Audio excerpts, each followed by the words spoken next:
இன்றே சப்ஸ்கிரைப் செய்து உங்கள் ஃபேவரட் ஷோகளை காணுங்கள். யாரா நீங்க? எதுக்குடா என்ன அடிக்கிறீங்க?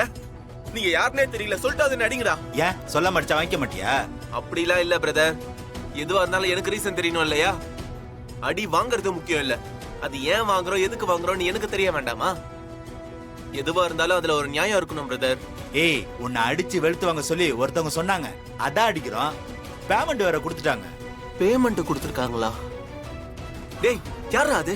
அதையாச்சும் என்கிட்ட சொல்லுங்கடா. துட்டு கொடுத்து அடிக்க சொன்னவங்கள காட்டி கொடுக்க சொல்றியா? பணம் கொடுத்து அடிக்க சொல்ற அளவுக்கு யாரும் எனக்கு இங்க எதிரிங்க இல்ல. எல்லாம் அந்த துர்கா ஏற்பாடா தான் இருக்கும். பிரதர், ஒரு நிமிஷம் கையிடுங்களா? ஒரு நிமிஷம் கையிடுங்க பிரதர். நான் எங்கேயும் போல பிரதர், இங்க தான் இருக்கேன். முதல்ல கைவிடுங்க. ஏய் மிர்ரா, என்ன சொல்றான்னு பாப்போம். நீங்கெல்லாம் காசு வாங்கி அடிக்கிற வேலையை செய்றீங்களா? இதுதான் உங்க ப்ரொஃபஷனா? யோ, ஆமாயா, எங்க ஃபுல் டைம் ஜாபே இதான். நாட்டுல வேலை இல்லாத திண்டாட்டம் அதிகமாயிடுச்சு. சோ நீங்க எல்லாம் இப்போ இந்த வேலையை பார்க்க வந்துட்டீங்க. இருக்கட்டும், ஆனா எனக்கு ஒரே ஒரு மேட்டர் மட்டும் தெரிஞ்சுக்கணும். என்ன அடிக்க சொல்லி உங்களுக்கு எவ்வளவு பணம் கொடுத்தாங்க? அது எதுக்கு உனக்கு? அட, இப்ப மார்க்கெட் நிலவரம் என்னன்னு தெரிஞ்சுக்க வேணாமா பிரதர்? பரவாயில்ல சொல்லுங்க. 10,000 கொடுத்தாங்க. 10,000? ஜஸ்ட் 10,000? ஆமா. அட ச்சே, இவ்வளவுதான் கொடுத்தாங்களா? நீங்க என்னப்பா ரொம்ப சீப்பான ரவுடிங்களா இருக்கீங்க? நாட்டு நிலவரம் சுத்தமா தெரியலையே உங்களுக்கு?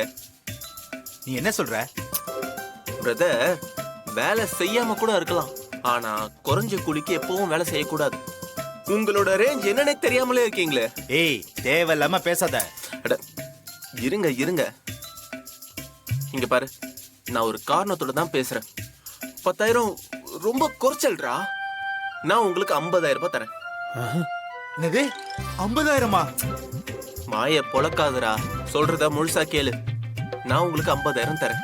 50,000 வாங்கிட்டு நான் சொல்றபடி நீங்க அப்படியே செய்யணும். சொல்லுங்க சார், என்ன செய்யணும்? யார் அடிக்கணும், யாரை தூக்கணும்?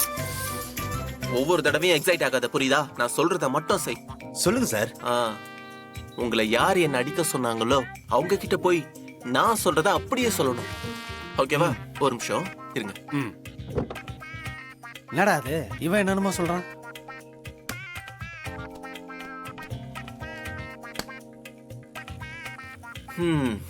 இந்தா, புடி.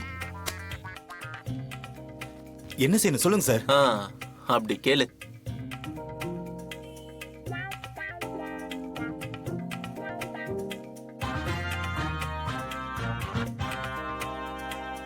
அம்மாவுக்கு பயந்து தான் இன்னைக்கு என்னோட வாழ்க்கை எப்படி இருக்கு. நீயும் அவங்களுக்கு பயந்து உன் வாழ்க்கையை ஸ்பாயில் பண்ணிக்காத. பாடுறத கேரியரா எடுத்துக்கிட்டு பெருசா சாதிச்சவங்க நிறைய பேர் இருக்காங்க. நீ ஏன் அப்படி வரக்கூடாது? அதனால மனச போட்டு குழப்பிக்காம இந்த காம்படிஷன்ல கலந்துக்கிற வழியை பாரு. இல்லக்கா, நான் என்ன சொல்ல வரேன்னா, ஸ்வாதி, உன் அக்கா சொல்றதுதான் கரெக்ட். நீ இந்த காம்படிஷன்ல கலந்துக்கிட்டு பாடு, அது உன் ஃபியூச்சருக்கும் நல்லது. இல்ல, அம்மாவுக்கு கோவம் வர மாதிரி நான் ஏதோ பண்ண வேண்டாம்னு நினைக்கிறேன். அம்மாவை சமாதானப்படுத்திக்கலாம், ஆனா உனக்கு இந்த சான்ஸ் போச்சுன்னா திரும்ப வராது. புத்திசாலிங்க வர சந்தர்ப்பத்தை பயன்படுத்தி முன்னேறிடுவாங்க. நீ இதுல சாதிச்சு காட்டினா உன் அம்மாவும் சந்தோஷப்படுவாங்கல்ல. நானும் இந்த ஃபீல்டுல பெருசா வரணும்னு ஆசையா தான் இருக்கு. ஆனா அம்மாவை பகைச்சுக்கிட்டு எப்படி செய்யறது? இப்போ உனக்கு பிரச்சனை உன் அம்மா தானா? அவங்ககிட்ட பேசி நான் சம்மதிக்க வைக்கிறேன். அதுக்காக நீ பாடாம இருக்காத. இந்த மாதிரி திறமெல்லாம் சில பேருக்கு தான் வரமா கிடைக்கும். உனக்கு அது கிடைச்சிருக்கு. அதை எப்படியாவது பயன்படுத்தி மேல வரத்துக்கு வழியை பாரு. இந்த காம்படிஷன்ல நீ கலந்துக்கிட்டு ஜெயிச்சா இன்னும் உனக்கு நிறைய வாய்ப்புகள் தேடி வரும். அது உன் ஃபியூச்சரை வேற உயரத்துக்கு கொண்டு போகும். அதனால சின்ன இந்த மாதிரி தடுங்கள் எல்லாம் நீ பெருசா எடுத்துக்காத. இவ்வளவு தூரம் சொல்றோம்ல, ஒத்துக்கோ. அம்மாவால எந்த பிரச்சனை வந்தாலும் அத சமாளிச்சுக்கலாம்.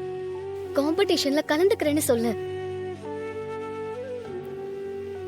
சரிக்கா, நீங்க 2 பேரும் இவ்வளவு தூரம் சொல்றதுனால நான் ஒத்துக்கிறேன். இந்த காம்படிஷன்ல நான் கண்டிப்பா கலந்துக்கிறேன்.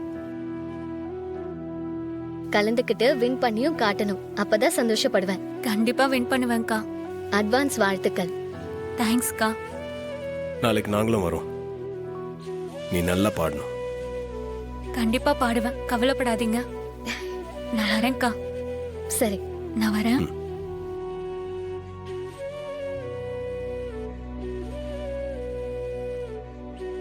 தேங்க்ஸ். எதுக்கு? என் தங்கச்சிய மோட்டிவேட் பண்ற விதமா பேசுனல்ல, அதுக்கு தான். சுவாதிக்கு நல்ல திறமை இருக்கு. அவளை என்கரேஜ் பண்றதுக்காக தான் அப்படி பேசினேன். மற்றபடி எதுவும் இல்லை.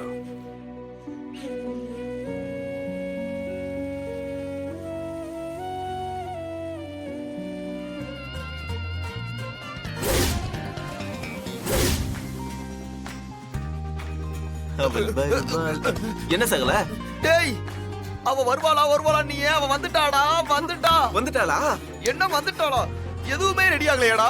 ஐயோ, என்ன பண்றது தெரியல. ஏதாவது பண்ணு சகல. இந்த புடி.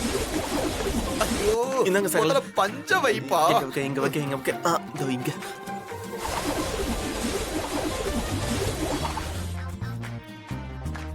அவரு ரூம் நம்பர் 120ல இருக்காரு மேடம். அது எங்க இருக்கு? இப்படியே நேரா போய் ரைட்ல திரும்பினீங்கன்னா 120 ரூம் வரும் மேடம். தேங்க்யூ.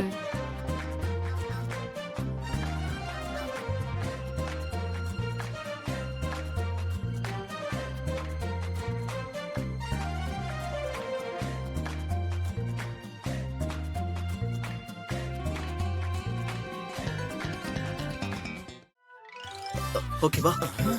எல்லாம் கரெக்டா இருக்கா? ஏதோ ஒண்ணு மிஸ் ஆகுதே. ஒரு நிமிஷம் இரு.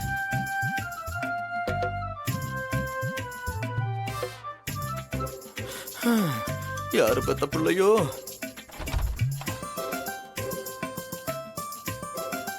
ஐயோ,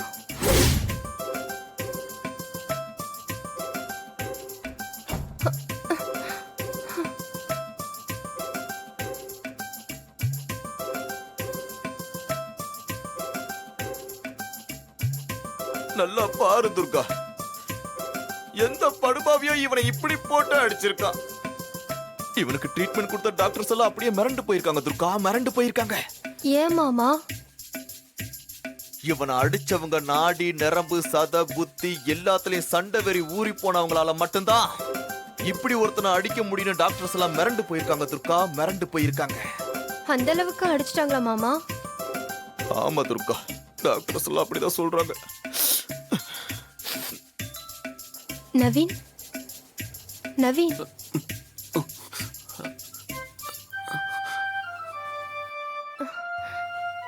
துர்கா,